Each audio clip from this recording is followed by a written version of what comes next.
साथ संगत जी, प्यार से कहना धन निरंकार जी। आप सभी का बहुत बहुत स्वागत है। आज फिर मैं आपके लिए एक बहुत ही खूबसूरत साखी लेकर आई हूँ। तो चलिए आज की साखी सुनते हैं। साथ संगत जी, एक बार एक लड़की के पिता बहुत बीमार थे। तो उस लड़की ने एक संत महात्मा से आग्रह किया कि वो उनके घर पर आकर उसके बीमार पिता से मिलें और अरदास करें।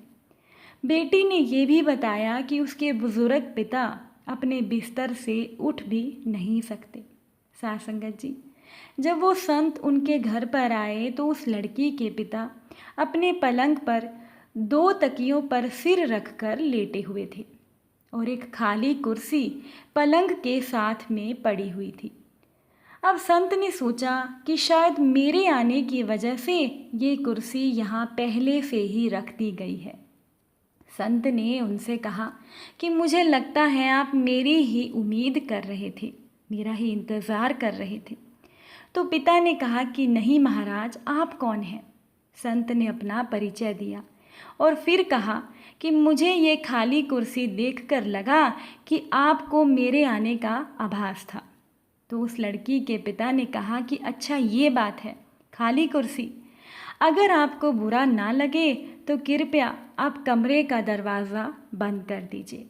साथ संगत जी, संत को ये सुनकर थोड़ी हैरानी हुई, फिर भी उन्होंने कमरे का दरवाज़ा बंद कर दिया। अब पिता ने बताना शुरू किया और संत से कहा, दरअसल इस खाली कुर्सी का राज मैंने किसी को भी नहीं बताया, यहाँ तक कि अपनी बेटी को भी नहीं। पूरी ज़िंदगी मैं ये जान ही नहीं सका कि सिमरन और सत्संग कैसे किया जाता है। मैं मंदिर जाता था, पुजारी के श्लोक सुनता था, वो मेरे सिर के ऊपर से गुजर जाते थे, मुझे कुछ पल्ले नहीं पड़ता था। मैंने फिर प्रार्थना की कोशिश करना ही छोड़ दिया। लेकिन 4 साल पहले मुझे एक महापुरुष मिले। उन्होंने मुझे बताया कि सिमरन, सत्संग और अरदास इस निरंकार से सीधे संवाद का माध्यम होती है। उन महापुरुषों ने मुझे सलाह दी कि एक खाली कुर्सी मैं अपने सामने रखूं और फिर विश्वास करूं कि वहाँ सतगुरु खुद ही विराजमान है। अब सतगुरु से ठीक वैसे ही बात करना शुरू करो जैसे कि आप अभी मुझसे कर रहे हो। मैंने ऐसा करके देखा, मुझे बहुत अच्छा लगा। फिर तो मैं रोज़ 2-2 घंटे ऐसा करके देखने लगा। लेकिन मैं ये ध्यान रखता था कि मेरी बेटी को कभी भी इस बात का पता ना चले, क्योंकि अगर मेरी बेटी मुझे ऐसे कुर्सी से बात करता देखती तो वो सोचती कि मुझे कुछ परेशानी हो गई है, फिर वो मुझे डॉक्टर के पास लेकर जाती। साथ संगत जी, ये सब कुछ सुनकर संत महात्मा ने उस बुजुर्ग के लिए अरदास की, उनके सिर पर हाथ रखा और निरंकार से बात करने के क्रम को जारी रखने के लिए कहा। अब उन संत को उसी दिन 2 दिन के लिए शहर से बाहर जाना था, इसीलिए वो विदा लेकर वहाँ से चले गए। साथ संगत जी, 2 दिन के बाद बेटी को संत का फ़ोन आया और उन्होंने पूछा कि पिता की तबीयत कैसी है। तो उनकी बेटी ने बताया कि उसके पिताजी की उसी दिन कुछ घंटों के बाद मृत्यु हो गई थी, जिस दिन पिताजी आपसे मिले थे। संत महात्मा ने उनकी बेटी से पूछा कि क्या तुम्हारे पिता को शरीर त्यागते समय कोई तकलीफ नहीं हुई थी?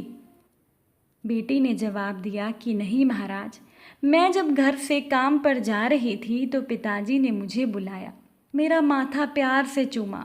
ये सब करते हुए पिताजी के चेहरे पर ऐसी शांति थी जो मैंने पहले कभी नहीं देखी थी।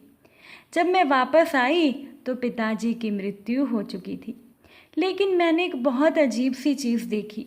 वो ऐसी मुद्रा में थे जैसे कि खाली कुर्सी पर किसी की गोद में उन्होंने अपना सिर रखा हुआ हो। संत महापुरुषों जी, वो क्या था? लड़की ने संत महात्मा से सवाल किया कि महापुरुषों जी, वो क्या था? ये सुनकर संत महात्मा की आंखों से आंसू बह निकले। बड़ी मुश्किल से संत महात्मा ने बोला कि काश मैं भी जब इस दुनिया से जाऊं तो ऐसे ही जाऊं। तो साथ संगत जी, किन सांसों का मैं एतबार करूं जो अंत में मेरा साथ छोड़ जाएंगी। किस धन का मैं अहंकार करूं जो अंत में मेरे प्राणों को ही बचा नहीं पाएगा। किस तन पे मैं अहंकार करूं जो अंत में मेरी आत्मा का बोझ भी नहीं उठा पाएगा।